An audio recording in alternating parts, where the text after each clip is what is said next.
শোনো না গো, আমাদের পশিডারি চ্যানেলটা সাবস্ক্রাইব করে পাশে থাকা বেল আইকনটি বাজিয়ে দিও প্লিজ। আর গল্পটি ভালো লাগলে অবশ্যই লাইক কমেন্ট শেয়ার করে দিও।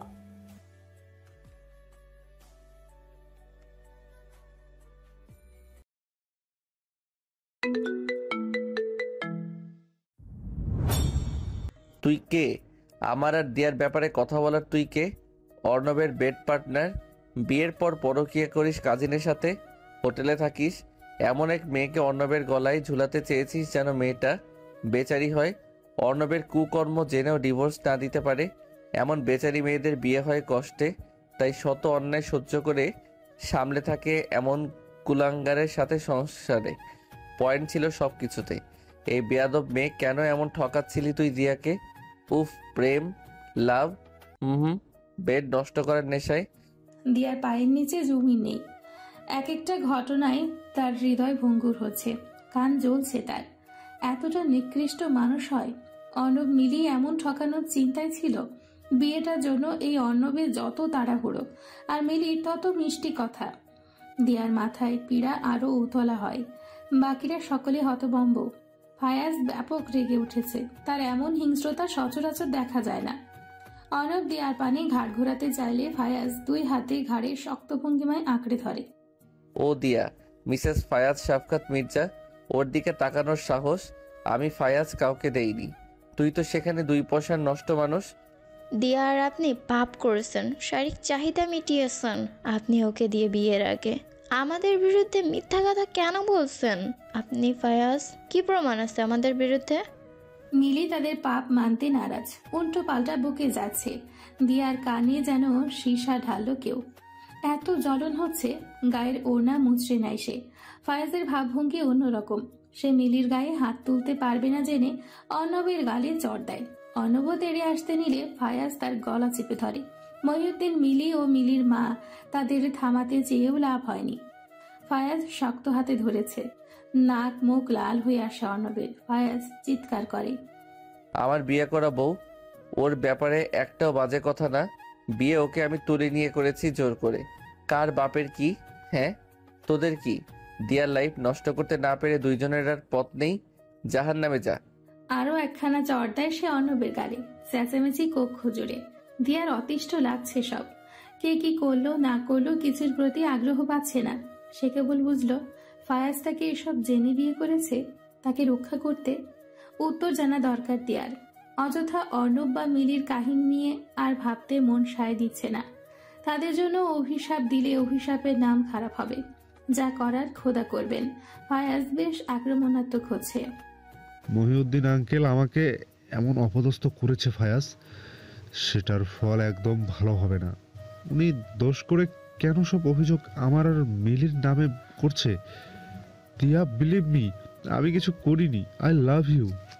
অর্ণবের কথা ছলে ধুম করে ফায়াজের ঘুষি পৌঁছে অর্ণবের নাক বরাবর। বাম নাক থেকে ঝরে রক্ত। মিলি হাওমাও করে কেঁদে ওঠে। ওড়না চাপতে চাইল অর্ণবের নাকে, কিন্তু অর্ণব তাকে ধরতে দেয়নি। I will kill you bastard. আমার বউ সে, ওর নাম মুখে নিবি না। মেরে দিব, একদম মেরে দিব।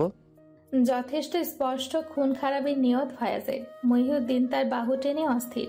ফায়াজ তার মোবাইল বের করে ভিডিও ক্লিপ দেখায় অর্ণব এবং মিলির। বিভিন্ন জায়গায় তারা একত্রে। কখনো হেঁটে যাওয়া অবস্থায় তারা একে অপরের সাথে ঘনিষ্ঠ হচ্ছে, তো কখনো হোটেলের রুমে প্রবেশ করছে।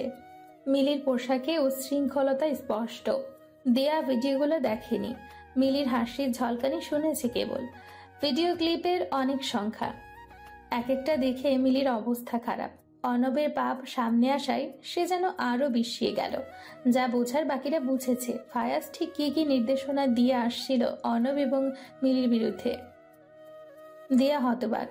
এত কিছু হচ্ছিল আড়ালে কেউ বুঝেনি। মানুষ এমন জঘন্য কেন হয়? ভাবনাদের দাফন করতে বাধ্য হলো। দেয়ার শরীর কিঞ্চিত খারাপ হচ্ছে যেন। ব্লাড প্রবলেম, হালকা সমস্যা হচ্ছে। দিয়া অবস্থার বেগ বুঝে ফায়াজের পিছে দাঁড়ায়। তার শার্ট মুট করে ধরে। ফায়াজ, আমার ভালো লাগছে না এইসব। আমি একটু একা থাকতে চাই। কি হলো? ফায়াজ ওভাবে অর্ণবকে ধরে জিজ্ঞাসা করলো, একা বলতে হবে। দিয়ার মুখশ্রী অসহায়। সে নিজেকে সকলের আড়াল করতে চাইছে ফায়াজের পিছে লুকিয়ে। দিয়া সহজেই ঢেকে যাচ্ছে। কিছুটা আন্দাজ করতে পেরে ফায়াজ টেনে নিয়ে যায় অর্ণবকে কক্ষ হতে বসার ঘরে।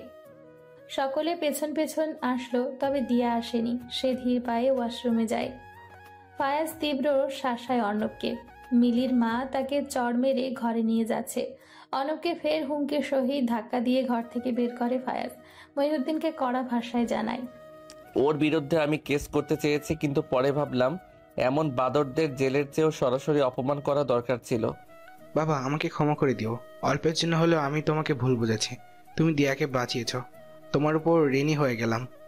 মহিউদ্দিন আপোষবিহীন জানায়, অর্ণব যেন কখনো আর এই বাড়িতে না আসে। অ্যাগেইন যদি কিছু করে অর্ণব, আই প্রমিস বাঁচবে না ও। ফায়াজ কক্ষে ফিরে আবারও মহিউদ্দিনকে কোনো ব্যাখ্যা দেয়নি। সে দিয়া ও তার বিয়ের কারণ হিসেবে কেমন উপেক্ষা করলো। কক্ষে দিয়া নেই, ওয়াশরুমের দরজা বন্ধ। ফায়াজ দরজায় টোকা দেয়, ভরাট কণ্ঠে শোধায়, হোয়াট হ্যাপেন্ড? দিয়া জবাব দেয়নি। তার ভেতরে তুফান, এলোমেলো যন্ত্রণা। সবাই ওকে কষ্ট দিতে এত উদ্যত থাকে কেন? কি দোষ তার জীবনে? যা একটু সমস্যা হচ্ছিল ব্লাড নিয়ে, সেটা ক্লিন করার পর আয়ত্তে এলো। দিয়া ওয়াশরুমের দেওয়ালে পিঠ ঠেকে দাঁড়িয়ে। ফায়াজকে কিছু বলার আকাঙ্ক্ষা নেই। লোকটা নিশ্চয়ই তার উপর করুণা দেখিয়েছে, যেটার খোঁটা দিবে এক্ষুনি। দিয়া, ওপেন দ্য ডোর। খটখট শব্দের পরিবর্তে এখন ধুমধাম শব্দ। দিয়া কেঁপে ওঠে কিছুটা। এই উন্মাদটা কেন, কি করতে চাচ্ছে, কিভাবে, কি কারণে এমন করলো জানে না দিয়া। অপমান করা কি একমাত্র ভাষা ফায়াজের? দিয়ার গতি ঋণাত্মক। আস্তে খুলে দরজার লক। ফায়াজ মুহূর্তেই তার কাঁধের দুধারে হাত রাখে। ফ্লো হচ্ছে নাকি অল্প? গত রাতের মতো? দিয়া নজর লুকায়। গতরাতে এমন বেহাল অবস্থায় ফায়াজ কিভাবে যেন তাকে সামলেছে। দিয়া ভাবেনি এতটা আন্তরিকতা পাবে সে গোয়া লোকটা থেকে। দিয়া মিনমিন করে জানায়, বন্ধ হয়েছে। Everything will be fine. First time, তাই এমন হচ্ছে। দিয়ার মাথায় শারীরিক যন্ত্রণা চেয়ে মানসিক প্রশ্নটা আর্তনাদ করছে। দিয়ার আঁখি ভিজে, কাঁদতে চাচ্ছে না সে। তারপরও বাদ ভাঙল আখিরা। মাথা ঝুঁকে সে, অশ্রুরা সকল গাল গড়িয়ে গলা ভেজাচ্ছে। ফায়াজ বুঝে মেয়েটার যন্ত্রণা হচ্ছে। অস্থির হয় সে। দিয়ার গালে হাত বুলায়। ব্যথা হচ্ছে? আমাকে কেন বিয়ে করেছেন? দিয়া মাথা ওঠায়। ইতিমধ্যে রক্তিম রূপ তার। ফায়াজের বিরক্ত লাগলো। কি প্রশ্নের বিপরীতে কি প্রশ্ন এটা? ফায়াজের ভঙ্গিমা কঠোর হয়। দিয়ার কোমরে হাত চেপে নিজ সত্তায় মেশায় সে দিয়াকে। পেইন হচ্ছে? আমাকে কেন বিয়ে করেছেন? আমার কথার জবাব দিন দয়া করে। কেন বিয়ে করেছেন আমাকে? অর্ণব না হয় উদ্দেশ্য নিয়ে বিয়ে করতে চাইলো আমাকে, কিন্তু আপনিও কি তার মতো আমাকে সাইডে ব্যবহার করতে? স্টপ, শাট আপ দিয়া। খেপে উঠে ফায়াজ। কোমরে থাকা হাত পিঠ গলিয়ে ওপরে আসে, চেপে ধরে তার কোমল ঘাড়। কেন চুপ করব? আমার জানার অধিকার আছে। আমি কারো ব্যবহারের জিনিস হব না। দ্বিতীয় পক্ষ তো একেবারে না। আমি থাকতে চাই না কারো অপশন হয়ে। মেয়েটার সকল মনের কামনা প্রকাশ করে। ফোপাচ্ছে সে। ফায়াজ লোকটার সাথে তার বহু স্মৃতি আবেগ জড়িয়ে। স্বামী হওয়ার পর থেকে কেমন জানি মনটা আরো নেতিয়ে গেল। প্রকাশ করতে দেওয়া যাবে না কিছুই। ফায়াজকে নিঃশব্দ দেখে আরো জিদ দেখায় দিয়া তার বুকে হাত দিয়ে দূরে সরাতে চায়। বাচ্চা হবে না বলে কি আমি এতটা নিচু হয়ে গেলাম? আমাকে কেন সবাই ব্যবহার করতে চায়? কেন কেউ আগলে নেয়ার জন্য আসে না? ফায়াজের কি হলো? সে মেয়েটাকে তার মনের ক্ষোভ মেটাতে দিচ্ছে। কথাগুলো এত বিষাক্ত কেন? দিয়া যখন থেকে এমন কিছু সহ্য করে আসছিল, তখনও ফায়াজ তাকে হেনস্থা করেছিল। অদ্ভুত এক মাতালতা ভিড় করলো অন্তরে। মেয়েটার আখির বাদ ভাঙলো আরো। শরীর নেতিয়ে কাঁদছে সে। টালমাটাল হয় ফায়াজের হৃদয়। তাও মানব ভঙ্গুর হলো না। কড়া কণ্ঠে দিয়াকে জানায়, শেষ বলা? না, শেষ না। আপনি আমাকে ছেড়ে দেবেন আমি জানি। অন্তিম লাইনে মেয়েটার অধর নড়ে। ভীষণ ভয় পায় দিয়া। মেয়েরা যেমন হোক, বিয়ে ভাঙার মন মানসিকতা রাখে না। আর বিয়ের পরপর ডিভোর্স যেন আরও অপমানের নিদর্শন। দিয়ার সেই কম্পিত অধরে ফায়াজের অন্তরে হিমেল হাওয়া বয়ে যায়। অথচ মলিনতা প্রকাশ করল না ফায়াজ। দিয়াকে কোলে তুলে নেয় কঠোর ভঙ্গিমায়। কর্কশ ভাষায় বলে, আমাকে কি মনে হয় সেটা তোর ব্যাপার। I don't need baby. I repeat, I don't need any baby. আপনি সব জেনে শুনে আমাকে কেন বিয়ে করেছেন? অর্ণবের সত্য জানার পর করুণা হচ্ছিল আমার জন্য। দিয়া ছটফট করে, কিন্তু ফায়াজের কোনো উত্তর নেই। সে কোনো কিছু জানার পূর্বেই তো সিদ্ধান্ত নিয়েছিল মেয়েটাকে বিয়ে করে নিজের জালে আটকে নিবে। মনে মনে মেয়েটার জন্য বড্ড মায়া, কিন্তু ফায়াজ গা ছাড়া ভাব দেখায় দিয়াকে। তিরিক্ষি সুরে জানায়, পেইন হচ্ছে নাকি লাস্টবার জিজ্ঞেস করছি? হচ্ছে ব্যথা। কোথায় হচ্ছে জানেন? এইখানে, ঠিক এইখানে। দিয়া নিজের বুকে হাত দিয়ে বলে ওঠে। দেখি। ফায়াজ অধর বাঁকা করে, কামিজ ওঠাতে নিলে দিয়া নড়ে। আপনি একটা পাগল। ব্যাগ গুছিয়ে নে। আজ যা যা প্রশ্ন করেছিস সব প্রশ্ন এই রুমে দাফন কর। বিয়ের বিষয়ে আর কোনো কথা বলবি না। তুই আমার ওয়াইফ। দিয়ার অধরে অধর ছুঁয়ে গলায় নাক ঘষে ফায়াজ। কোল থেকে নামিয়ে তাকে নিজের শার্ট ইন করে, কোট তুলে নেয়, গায়ে জড়ানো অবস্থায় বলে, রেডি হয়ে কল দিবি, আমি গাড়িতে আছি। ফায়াজ, আপনার বাসায়। আমার ভয় হচ্ছে আমি এখানে থাকি। দিয়া ধীম ভঙ্গিমায় জানায়। বড্ড মুখ চলছে তোর। ফের একটা কথাও বলবো না আমি। কাঁধে তুলে নিয়ে যাব সবার সামনে। পরপর হাত ঘড়িতে চোখ বোলায়।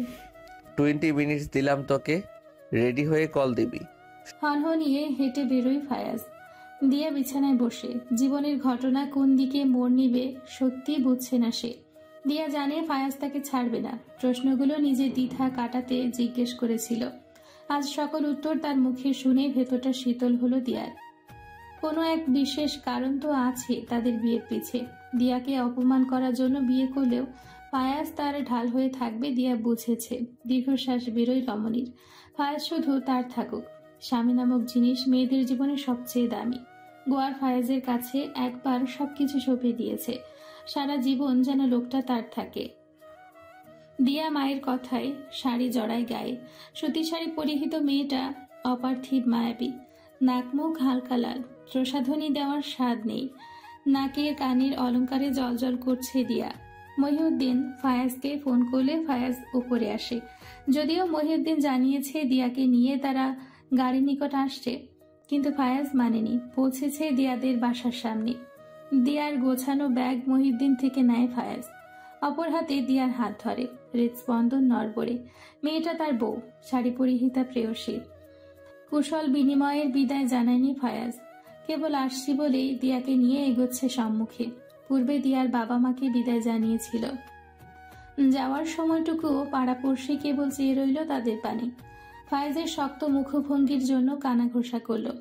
ফায়েজের মস্তিষ্ক গাড়ি চালানোতে সচল, আর আখি তার দিয়ার পানে, স্নিগ্ধ মলিন বধূ তার। ফায়াজের মনে হাঙ্গামা করে এখন বিষাদিনী সেজেছে। তবে ফায়াজ বুঝে মেয়েটাকে কেবল সে কষ্ট দিলে ফায়াজের সহ্য হবে, কিন্তু অন্য কেউ দিলে তাদের ফায়াজ ছাড়বে না, ধুলোয় মিশিয়ে দিবে। দেওয়ান বাড়িতে পৌঁছে দিয়া জানে ফায়াজের মা আর বোন বাড়ি নেই, নানা বাড়ি তারা। ফায়াজের পেছন পেছন সে তার কক্ষে গিয়ে প্রবেশ করতে চাইলেও করে না। অকারণে তার ভয় হয়। বাড়ির সকল সার্ভেন্ট কেমন করে যেন দেখছিল তাদের। তাদের বিয়ের কথা জানার নয় ওদের। দিয়াকে দাঁড়িয়ে থাকতে দেখে ফায়াজ তেতিয়ে ওঠে। সমস্যা কি? আমি আন্টি আসলে না হয় এই রুমে আসবো। দিয়া থেমে জানায়, আরেকবার, জাস্ট আরেকবার এমন কথাবার্তা বা দূরে থাকার চেষ্টা করবি লিটল ওমেন, আমি তোকে জ্বালিয়ে ফেলবো। আগুন দিয়ে না, আমার ইচ্ছা মতো শাস্তি দিয়ে। সেটা তোর সহ্য হবে না, একদমই না। কাম দিয়া। হুঙ্কার ছাড়ে ফায়াজ। দিয়া নমনীয় ভঙ্গিমায় প্রবেশ করে কক্ষে। অনুভূতির প্রবাহে উত্তাল তার সর্বাঙ্গ।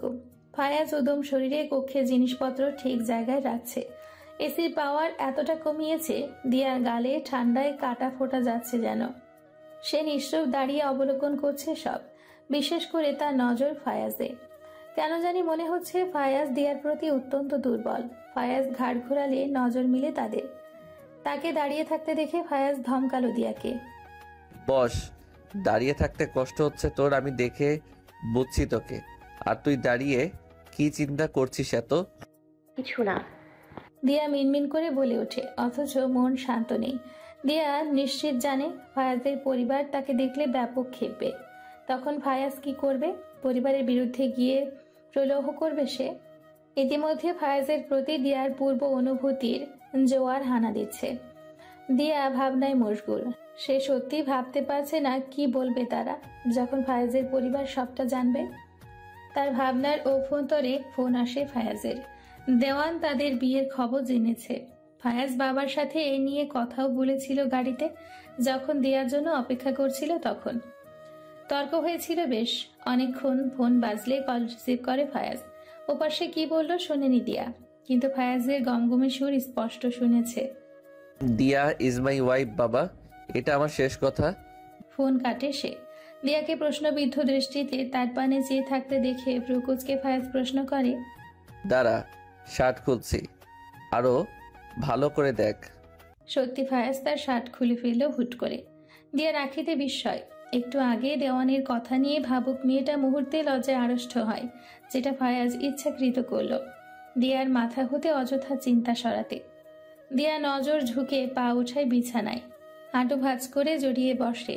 ফায়াজ বিছানায় এগিয়ে আসে, এক হাতে দিয়ার পা দুটো ধরে টেনে সোজা করে। পরপর দিয়ার উরুতে মাথা রেখে কোমর জড়িয়ে ধরে দিয়ার। মাথা উঁচু করে চুমু দেয় দিয়ার উদরে। সে থায় দন্ত স্পর্শ করে দিয়া আর্তনাদ করে। ফায়াজ নাক ঘষে তার উদরে, কঠোর ভঙ্গিমায় জানায়, লিটল এমেন, তোর চিন্তা করতে হবে শুধু আমাকে নিয়ে। কিভাবে হ্যান্ডেল করবি আমাকে এইসবে, এগুলো তোর পানিশমেন্ট।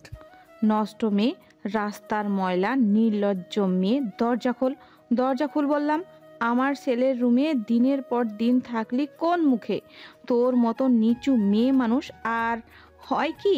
দরজা খোল। তীব্র অশালীন চিৎকারে বুক ধড়ফড় করে দিয়ার। বিছানায় সে নিজেকে একা আবিষ্কার করে। পরনে তার ফায়েজের টি শার্ট আর নিজের পায়জামা। দমদম শব্দ হয় দরজায় আবারও। দিয়া জানিয়ে ভয় পাচ্ছিল, সেই ভয়টাই দরজার ঠিক অপর পাশে। নিজেকে বড্ড অসহায় মনে হলো তার। ফায়েজ অফিসের জন্য বেরিয়েছে নিশ্চয়, তাকে ডাকে না সে ঘুমন্ত অবস্থায় থাকলে। এই বাড়িতে এসেছে তারা 3 দিন হলো। দোলারা ফিরবে এটা একেবারে অজানা ছিল দিয়ার। কই ফায়াজ কিছু জানালো না কেন তাকে? কিভাবে সামাল দিবে দিয়া এখন? দ্রুত বেডসাইড হতে তনুতে কামিজ জড়ায় সে। পা একবার এগোয় তো 2 বার থামে। কি করবে সে? জড়তায় গা গুলিয়ে আসে তার। এত অসহ্য লাগছে সবকিছু। ভাগ্যে যা লেখা আছে তাই হবে ভেবেই দিয়া দরজা খুলে। সাথে সাথে গলার আওয়াজ চওড়া হলো দোলার। সি জাহান্নামী মেয়ে, আমার ছেলেকে ফাঁসিয়েছিস? তোর কি যোগ্যতা? তোর মতো একটা বন্ধা মেয়ে আমার ছেলের বউ হবে? বেরিয়ে যা হতচ্চারী মেয়ে। আগে থেকেই জানতাম তুই আমার ছেলের সর্বনাশ করবি একদিন। হুইল চেয়ারে বসা দোলার চোখে মুখে ক্রোধ স্পষ্ট। তার পূর্ব নির্দেশনা অনুযায়ী পাশে থাকা ফায়েজের খালা আঁকড়ে ধরে দিয়াকে। দিয়া মহিলার হাতের উপর হাত রাখে, নিজেকে ছোটানোর চেষ্টা করে। আপনার ছেলে আমাকে জোর করে বিয়ে করেছে। স্বাস্থ্যবান মহিলার শক্তির সাথে কুল পায়নি দিয়ার শরীর। ফায়েজের খালা রুবিনা দিয়ার জবাবে তেতিয়ে উঠল যেন। আপা, এমন মেয়েদের জেল হওয়া উচিত। আমাদের ফায়াজ এমন মেয়েকে রূপের বাহানার কারণে শুধুমাত্র বিছানায় নিতে পারে, তাই বলে বিয়ে? ফায়াজকে ফোন করা এখনই। ফিয়া, ফোন কর ফায়াজকে। আশেপাশে কাজের মহিলারা উকি দিচ্ছে। ওনারা মূলত দোলাকে এই খবর পাঠায়। প্রথমে ফায়াজ দিয়াকে ব্যবহার করছে ভেবে চুপ ছিল তারা, কিন্তু বিয়ের ব্যাপার জেনে আর নিশ্চুপ থাকা সম্ভব হয়নি। মালকিনকে আজ ভোরে জানিয়েছে, আর সাথে সাথে আগমন হলো মালকিনের। ঘটনা জানার পর এইখানে পৌঁছাতে যতক্ষণ সময় লাগে ঠিক তত সময় ব্যয় হয়েছে। এর 1 মিনিট বেশি বা কম নয়। দিয়াকে তারা আগে থেকে চিনে, তাই বিয়ের ব্যাপারটা হজম করতে কষ্ট হলো। সকালে যেহেতু ফায়াজ অফিসে যাবে, তাই যা করার সকালে করাটা উত্তম মনে করে তারা। আর ঘটনা মিলল খাপে খাপ। দিয়া বড্ড তেজ দেখিয়ে হাত ছুটানোর চেষ্টায়। ফিহা দিয়ার অবস্থা দেখে মনে দুঃখ অনুভব করে। ভাইকে ফোন দেওয়ার সাহস নেই, তাও মোবাইল হাতে নেয় সে। দিয়ার মেজাজ খারাপ হয়। সে কি ফেলে দেওয়ার মানুষ? বাচ্চা হবে না এটা তার দোষ? রুবিনার হাতে শক্ত ভঙ্গিমায় হাত রাখে দিয়া সাহস সঞ্চয় করে জানায়, রুবিনা, দে মুখে একটা লাগিয়ে দে হারামজাদি মেয়ের, ছোট লোকের বাচ্চা। দোলার কথার সাথে সাথে হিংস্র থাবা পড়ে দিয়ার মুখে। স্বাস্থ্যবান হাতে চড়ে দিয়া মিয়ে গেল একেবারে। আরো একটা দানবীয় চড়ে সে আঘাত হানে গালে। চুল তখনও তার রুবিনার দখলে। ফলস্বরূপ কাঁধে এবং ঘাড়ে বড্ড চাপ পড়ে। আর্তনাদ করে দিয়া। ধারালো দাঁতের ঘষায় ভেতরের ঠোঁটের চামড়া কেটে রক্ত বেরোয়। কেসে উঠে মেয়েটা। রুবিনা আরো শক্ত করে হাতের বাঁধন। শয়তান মেয়ে, আমাদের মেয়েদের সাথে তোর তুলনা করিস? নিচু জাতের পাপ তুই। দিয়া কুকড়ে উঠে আবারও, যন্ত্রণায় আঁখিতে পানি জমে। সেটা আর বাদ মানল না। হরহর করে বেরিয়ে আসে অশ্রুকণারা। শব্দ হয় তার কান্নায়। ফিহা ভাইকে ফোন দেয় বেশ কয়েকবার। ফায়েজ মিটিংয়ে থাকায় অযত্নে টেবিলের ওপর নিঃশব্দে সেই ফোন বাজছে বারংবার। ফিহা মোবাইল এক হাতে নিয়ে দিয়ার পানে এগিয়ে যায়, খালার হাত ধরে। ছাড়ো, ভাইয়া ওকে বিয়ে করেছে মানে খালামণি বুঝছো তুমি? ভাইয়া জানলে কিন্তু ছেড়ে কথা বলবে না তোমাকে। কি বলবো? হ্যাঁ, ফয়েজ নিজের চেয়ে বয়সী এক মেয়েকে নিয়ে ফুর্তি করবে বাড়িতে, আর আমরা চুপ থাকবো? শুধু রূপের ঝলক থাকলে হয় না। রুবিনা চেঁচিয়ে ওঠে। ফায়াজ ভাইয়া কত বড় সড়ো দেখো না তুমি। ভাইয়ার পাশে দিয়া আপুকে ছোট মেয়ের মতো লাগে। বয়স অনেক বেশি ফায়াজ ভাইয়ার মনে হয়।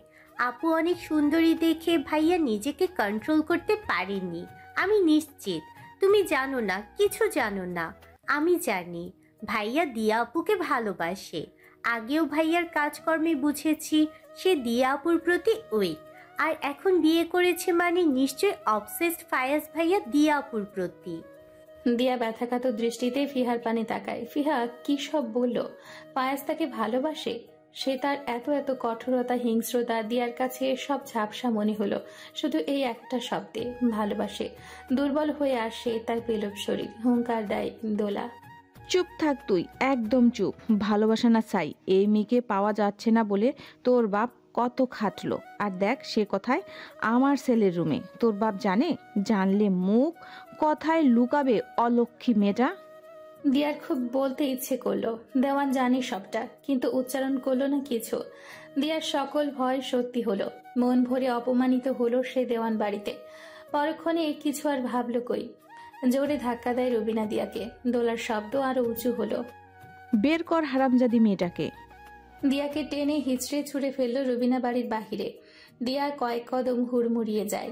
পরক্ষণে পিলার আঁকড়ে সামলায় নিজেকে সে। ফিহা পেছনে ধরতে এলে রুবিনা তাকে আটকায়। দিয়া বিনা স্যান্ডেলে সেইভাবে হাঁটতে আরম্ভ করে। বাড়ির গার্ড, দারোয়ান সবাই উৎসুক দৃষ্টিতে চেয়ে রইল। লজ্জায় অপমানে মিশে যাচ্ছে তার পা জোড়া মোজাইক করা মেঝেতে। বাড়ির অংশ হতে প্রধান ফটক পর্যন্ত মোজাইকে হাঁটতে পা জ্বলে তার। বড্ড রোদ। দারোয়ান বা ড্রাইভার এগিয়ে আসতে চাইলেও দিয়া হাত দেখিয়ে থামায় তাদের। প্রধান ফটক অতিক্রম করলে সিএনজি দেখতে পায়, উঠে পড়ে তাতে। একে একে সব স্মৃতি পুড়িয়ে মারছে তাকে। মনটা অজানায় ফায়াজের নাম হাঁকে। ওনার কিনারায় ঠোঁটের রক্ত মুছে সে। জ্বালাতন হচ্ছে সেথায়। তবে মনের জ্বলনের চেয়ে পীড়া আর কি আছে? ওই জ্বলনের যে ওষুধ নেই। এত অপমান দুনিয়ায় দেখার পূর্বে সে নিঃশেষ হলো না কেন? একে তো ক্ষুধা, তার উপর গরমের প্রকোপ। নিজেকে নিরবিচ্ছিন্ন মনে হচ্ছে দিয়ার। ফায়াজ তার সম্মুখে এলে কি করবে জানে না মেয়েটা। দিয়া ঝাঁপিয়ে পড়বে তার বক্ষ দেশের প্রশান্তিতে, নাকি ফায়াজ তার মায়ের অনুভূতিকে বেশি প্রাধান্য দিবে? ফায়াজ তো বেশ কয়েকবার জানিয়েছে তাদের বিচ্ছেদ অসম্ভব। এই ব্যাপারে কোনো চিন্তা যেন দিয়া না আনে। কিন্তু ফায়াজ যে বলেছিল তাকে ঘৃণা করার জন্য যা যা দরকার সব করবে, সেই কাজকে কি আজ ঘটিয়েছে সে? তার মা খালার দ্বারা অপমান করে মার খাইয়ে। তবে ফায়াজের সাথে বিয়ের পর সে যা একটু অপমান বা তুইতকারি করেছে, এতটা ভাঙেনি তাকে। আবার ফিহা থেকে জেনেছে দিয়ার প্রতি ফায়াজের অনুভূতি।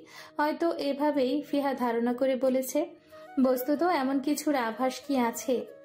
দ্বিধা, সন্দেহ, শঙ্কা, প্রেম, দুঃখী মন সবটা চারিদিকে গোল পাকিয়ে জব্দ করেছে দিয়াকে।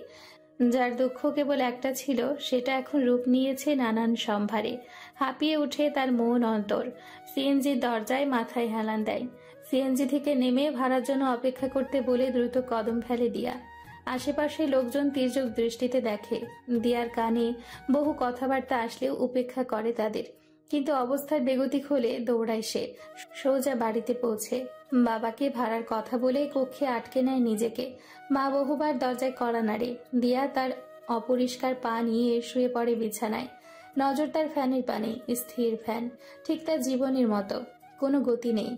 সমস্ত শরীর তার ঘেমে চিকচিক। কিন্তু মন শুনল না শরীরের কথা। সেই হালাতে আঁখি বুঝে মেয়েটা। কিন্তু বাবা মায়ের মন মানল কই। বাবা নিজ হতে ফিরে এসে বারংবার ডাকাডাকি করলে মায়ের সাথে দিয়া উঠে দরজা খুলে। মা তার হাত জড়িয়ে ধরে। ঠোঁটে কি হলো, গালে দাগ পড়েছে কেন? ফায়াজ করেছে? বাবা জিজ্ঞাসা করে। দুদিকে মাথা নাড়ে দিয়া। না, কেউ কিছু করেনি। আমার ভাগ্য আমাকে মারছে, এটা বাস্তবতা। দোলা ভাবি, উনার তো হাত পা চলে না, নিশ্চয়ই উনি অন্যকে দিয়ে।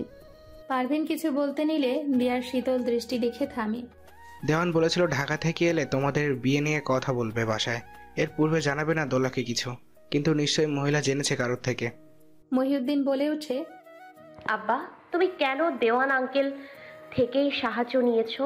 আর কোনো বন্ধু ছিল না? বন্ধুত্বে কেউ জাত কুল উঁচু নিচু না দেখলেও তার পরিবার তো দেখে। থাক মা, এমন কথা বলিস না। আয় পায়ে একটু বরফ দিয়ে দেই। ফায়াজ কই? সেদিন তো খুব বড় বড় কথা বলেছে। মহিউদ্দিন কেমন মেজাজ দেখায়। আহ থাকুক, তুমি যাও মাছ কিনে আনো তাজা, মেয়েকে আমি লাগাচ্ছি বরফ। পারভিনের ইশারা যেন বুঝে মহিউদ্দিন, ধীরে প্রস্থান ঘটে তার। দিয়াকে নিয়ে পারভিন ব্যস্ত হয়। ঠোঁটে কালশিটে দাগ, গালে এখনো আঙ্গুলের কিছুটা ছাপ স্পষ্ট। দিয়ার পায়ে মা বরফ ডলে আরামে। দিয়া বড্ড ভাবুক। ফায়েজের প্রহরে ক্ষণ গুনছে, কবে আসবে ফায়াজ। অনেক প্রশ্নের উত্তর নেওয়া বাকি আছে এখনো। মায়ের কথা নানান বাহানায় মনটা শান্ত করার চেষ্টায় সে নির্ভাবনায় বলে ওঠে, বাবার অফিস নেই আজ? দুপুরে আমাকে ডাক্তার দেখাতে যাবে, তাই হাফ ছুটি নিয়েছে। পারভিন হেসে জানায়, ও নভেম্বর চলছে, তাও এত গরম লাগছে। দিয়া কিছুটা অস্বস্তি প্রকাশ করে। কারেন্ট নেই বেশ কিছুক্ষণ। গোসলের পর পরনে থ্রি পিস পরিবর্তন করেছে। হ্যাঁ, কি করবি বল। আচ্ছা মা, ফারাজ কেমন ছেলে? মানে তোর গায়ে হাত তোলে? জানি না কেমন, জীবনটাতে আর কিছু জানার ইচ্ছে নেই। দেখো আজ কি পরিস্থিতির কারণে এক মহিলার চর খেতে হয়েছে। মুখের বলা শ্বশুরবাড়ি থেকে বের করেছে। দিয়ার দীর্ঘশ্বাস। মনটা এত বিষিয়ে যাচ্ছে কেন? যখন তোকে চর মেরেছে, ঘর থেকে বের করেছে, তখন তোর হাত পা ছিল না, বাসায় মোবাইল ছিল না, আমাকে ফোন দেওয়া যেত না। গম্ভীর হিংসাত্মক সুর। দিয়া সোফা হতে ঘাড় বাঁকা করে লোকটাকে দেখে। চিন্তিত মুখভঙ্গি। পাশে বাবা বাজার হাতে। বাবা কি ফোন করেছে এই রাক্ষসকে? দিয়া খেয়াল করলো তার বাবা মা নিজ দায়িত্বে বিনা বাক্যে অন্য কক্ষে ছুটেছে। ফায়েজকে দেখতে পেয়ে মনের অজানায় এক বিষাদ ছড়িয়ে পড়ল পুরো শরীরে। নজর ফিরিয়ে দিয়া জানায়, ইচ্ছা করেনি। কি ইচ্ছা করেনি? হ্যাঁ, কি ইচ্ছা করেনি? ফায়াজ তেড়ে আসে। দিয়া বসা হতে উঠে দাঁড়ায়। ঠান্ডা পানির কারণে পা জমে আছে কিছুটা। দিয়া মুখোমুখি এলে ফায়াজের অন্তরে দাগ কাটে। মেয়েটার ঠোঁটে জখম, গালে হালকা ছাপ, কান্নার দরুন আঁখি ক্লান্ত। দিয়া উত্তর না দিয়ে দ্রুত হাঁটার চেষ্টায়। পিছিয়ে ফায়াজ বিনা আমন্ত্রণে এগোয়। দিয়ার কক্ষে পৌঁছালে তারা। দিয়া সহসা বলে, আপনাদের ঘরের মতো বিশাল ঘর না এটা, আস্তে কথা বলুন। পাড়া পড়শি কম তো মজা নিচ্ছে না আমাকে নিয়ে। এখন আপনার চিৎকার শুনলে বলবে, দেখ দেখ এই বন্ধা মেয়ের কপালটাই পোড়া, আর মলম লাগিয়েও লাভ হবে না। হোয়াট ইজ সন্ধ্যা? কি ভাষা এগুলো? ফায়াজ ইন করা শার্টের ভাঁজ খুলে দিয়ার অবয়বের সাথে ছুঁই ছুঁই দাঁড়ায়। কেন জানেন না? যে মেয়েদের বাচ্চা হয় না ওদেরকে বন্ধা বলে। আপনার খালা মা ওরাই তো টিটকারি মেরে বলল। হাসি আসছে তাই না? হাসুন, আপনাদের হাসি মোবারক। দিয়া ফিরতে নেয়। ফায়েজের বুকের উত্তেজনা যদি শোনা যেত, দিয়া হয়তো বুঝতো ঠিক কি পরিমাণ বেদনা হানা দিচ্ছে ফায়েজের অন্তরে তার মুখের এমন বিষাদ কথা শুনে। মেয়েটা তার জীবনের অনেক কিছু, সবচেয়ে কিমতি। আগে বুঝেও মনকে শক্ত রেখেছিল, যা বিয়ের পর শিকল ভেঙে বেরিয়েছে। জেনেছে মেয়েটাতে ফায়াজ ফেসেছে, পুরোপুরি ফেসেছে। মৃত্যু ছাড়া তাকে দূরে রাখা অসম্ভব। দেখি ঠোঁট দেখি। ফায়েজের অস্ফুট স্বর। কেন? দরকার নেই তো। দিয়ার মাথা নিচু। সে সব শুনেও শুনছে না এমন ভাব। বিশ্বাস জিনিসটা যে খুব দুষ্কর তার জীবনে। বাড়ি ছেড়েছিস কেন? ফায়েজ তার পিঠে হাত গলিয়ে কাছে টানে তাকে। দিয়া নজরে নজর মিলায়। তার ছেলের হাসি হাসে। ও, আপনি বলতে চাচ্ছেন আপনার খালা আমার গায়ে হাত তোলে আপনার মায়ের নির্দেশে। সাথে আপনার মায়ের উল্টাপাল্টা কথা তো আছেই। সেই সব শুনে আমি বাড়ির সামনে ভিখারি সেজে বসে থাকবো? আমার কোনো আত্মসম্মান নেই? এই আপনারা বড়লোক মানুষেরা মধ্যবিত্তদের কি ভাবেন? আপনাদের চাকর? কাহিনী আমি শুনতে চাইছি না। জাস্ট বল, কল করিসনি কেন যখন এসব হচ্ছিল? আপনার বোন করেছিল যখন ধরেননি, আর আমি করলে ধরবেন? আমি কি আপনার মহারানী? এছাড়া আপনার ওই স্বাস্থ্যবান খালা এমনভাবে ধরেছে না ফাহাজ, আমি নড়তে পারিনি। পারলেও ফোন করতাম না আপনাকে, কারণ আপনিও তো এসে আমাকেই শাসাতেন। পুরুষত্ব দেখাতে হয়তো গায়েও হাত তুলতেন। দিয়া ধাক্কা দেয় ফায়াজকে। আজকে ইচ্ছে করছে মুখের বুলি বুলেটের মতো চলুক তার, কিন্তু তার অশ্রুর আগমনে তার হচ্ছে কই। হিচকির দরুন গলা ধরে আসছে। ফায়াজের চোয়াল শক্ত, অথচ তার ভঙ্গিমা নমনীয়। দিয়া অপেক্ষা করছে ফায়াজের তিক্ততার। যা বলার বলুক, বলে এই বাড়ি থেকে বিদায় হোক লোকটা।